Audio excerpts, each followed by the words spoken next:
দেবত্বর জমি বা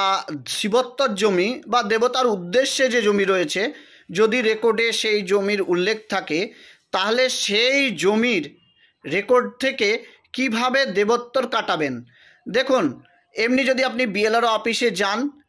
আপনাকে সরাসরি বলা হবে যে এইটার কোনো পদক্ষেপ নেই যে আপনি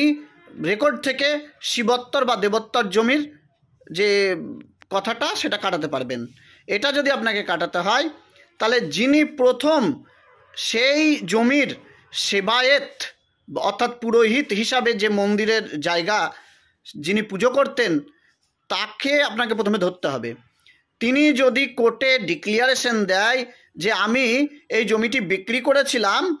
এই জমি বিক্রি করার কারণ হলো মন্দিরের কাজের জন্য, সেই আপনি কোর্টে গেলে সেই ডিক্রি নিয়ে যদি আপনি বিএলআর কাছে যান